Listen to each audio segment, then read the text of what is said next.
হ্যাঁ, এখন মনে হতেই পারে যে সোজা রথের ভিডিও কেউ কেন উল্টো রথের দিন আপলোড করছে। সত্যি বলতে হাতে এতই কাজ ছিল যে সেই ভিডিও এডিট করে আবার আপলোড করার একদমই সময় হয়ে ওঠেনি। এই ভিডিওর শুরুর থেকে যতগুলো রান্না দেখলে, ওই দিনকার প্রত্যেকটা রান্না আমি নিজের হাতে করেছিলাম সবার জন্য।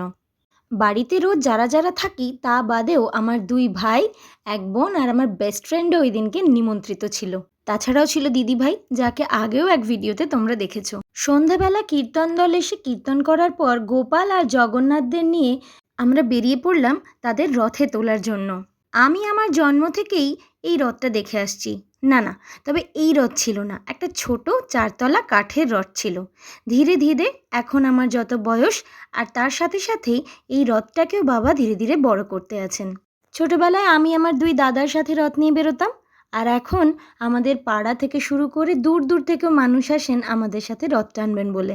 গত 3 বছর হচ্ছে আমাদের বাড়িতে এই সোজা রথের দিনকে খিচুড়ি ভোগেরও ব্যবস্থা করা হয়। সেখানেও প্রায় 200-300 মানুষের আয়োজন করা হয়। রথ নিয়ে যখন বেরোচ্ছিলাম তখন ঝিরঝিরে একটুখানি বৃষ্টি হচ্ছিল। আমার মায়ের হাঁটুর সমস্যা থাকায় মা কখনো রথের সাথে আমাদের সাথে বেরোতে পারেন না। লাস্ট বোধহয় বেরিয়েছিলেন 2020 সালে। তাই বাবা মা রথের দড়িতে একটুখানি টান দিয়ে উদ্বোধন করে দেয় সব বাড়ি। তারপর আমাদের এলাকাটা আমরা পুরো ঘুরে এসে বাড়িতে উঠি। এটাই মাসির বাড়ি আর এটাই মামার বাড়ি, অন্য কোথাও যাওয়ার নেই আমাদের বাড়ির জগন্নাথের। এইবারে রথে আমাদের বাড়ির লোক আর পাড়ার লোক ছাড়াও আমাদের সাথে সামিল হয়েছিল আমার কিছু শিক্ষক শিক্ষিকা, তাদের ছেলে মেয়ে, এছাড়াও বাবা মায়ের স্টুডেন্টরা, আর আমি যাদের এই যে ছোট্ট ছোট্ট ছানাদের পড়াই তারাও এসেছিল। বাড়ি ছেড়ে কিছুক্ষণও যেতে পারিনি, শুরু হলো মুষলধারে বৃষ্টি। যতজন ছাতা নিয়ে বেরিয়েছিল তারা তো উদ্ধার হয়ে গিয়েছিল, কিন্তু আমরা যারা ছাতা নিয়ে যাইনি তারা ভিজে একেবারে চুপচুপে হয়ে গিয়েছিলাম।